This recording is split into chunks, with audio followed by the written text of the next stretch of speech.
We're talking about the God who tends everything. When was the last time you just noticed something? It caught your attention. Using terms from my brain studies, you were scanning and then it caught your attention and you attended to it and you gave it focus. And science is just now catching up with what the ancients knew thousands of years ago, that paying attention to creation does something healing to the human soul.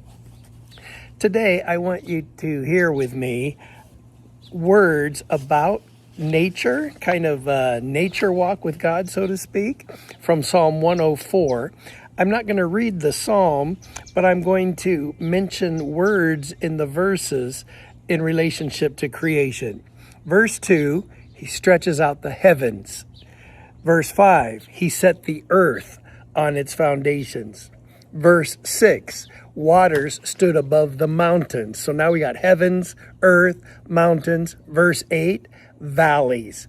Verse 10, springs pour water. So we have different sources of water.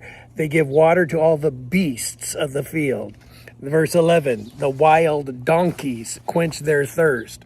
Verse 12, the birds of the sky. Verse 14, cattle and plants for people to cultivate. Verse 15, wine that gladdens the human hearts. Oil to make their faces shine, and bread that sustains their hearts. Verse 16, trees. Verse 18, wild goats. Verse 19, he made the moon and the sun. Verse 21, he made lions roar.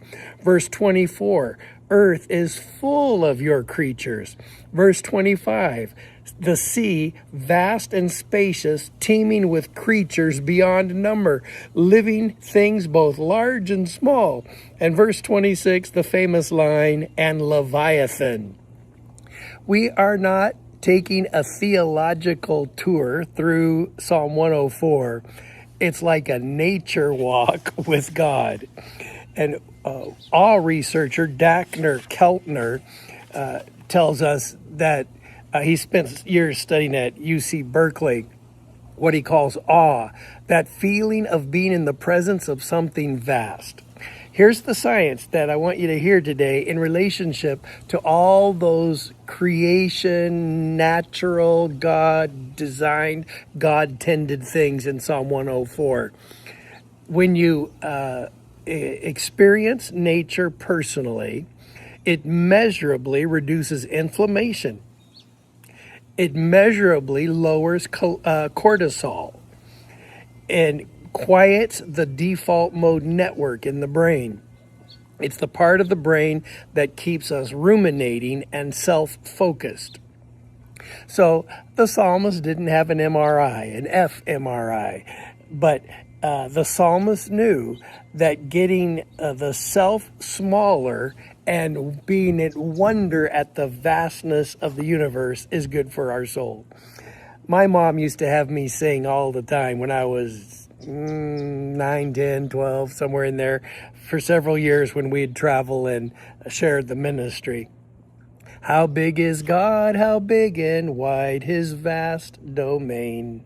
To try to tell these lips can only start.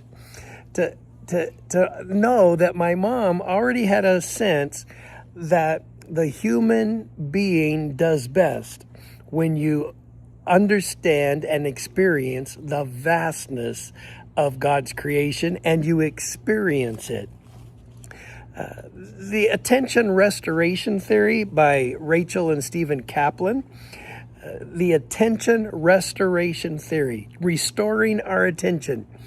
They found that natural environments restore what they call directed attention, the kind of focused effort we exhaust with screens, decisions, busyness, workloads.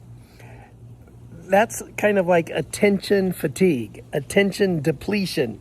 Attention restoration theory says that nature doesn't demand our attention, it gently draws it.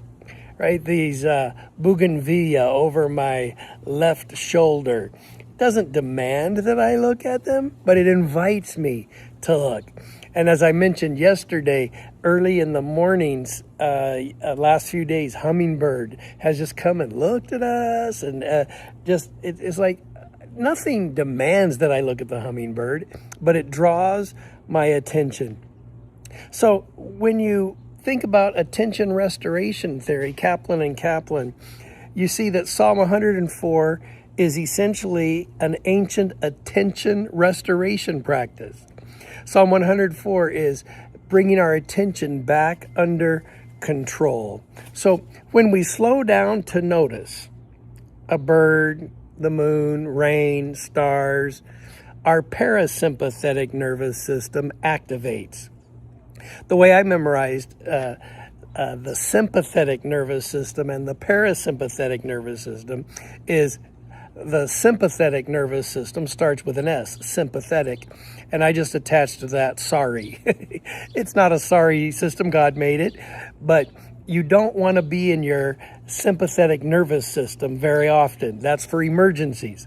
You want to be in your parasympathetic nervous system. And Psalm 104 is essentially a restoration practice that brings our parasympathetic nervous system active. It activates it. This is why so much research shows that breathing deeply, being attentive, following the biblical injunctions for meditation are all good for us. We become more present. We become more regulated. We become more human. Years ago, Richard Foster said in my reading, he said, learn to be where you are. I thought, what a dumb thing. Of course we are where we are. Where else would we be if we aren't where we are? Now I realize you can be here in my backyard ministry recovery center, and yet your brain is fighting a battle 20 years ago and 50,000 miles away, so to speak. So Psalm 104 is helping us activate the parasympathetic nervous system. And notice that Psalm 104 says that God is doing all this. So, of course, we know God made the world. He is the creator, but he is the one who actually tends it. He's the one who sends the water for the donkey. He grows the grass for the cattle. He makes it dark so lions can hunt. He is attentively, continuously, intimately involved in the ordinary rhythms of every creature, which means he is attentively, continuously, intimately involved in my life and your life as well. The psalmist doesn't posture himself as a master of creation.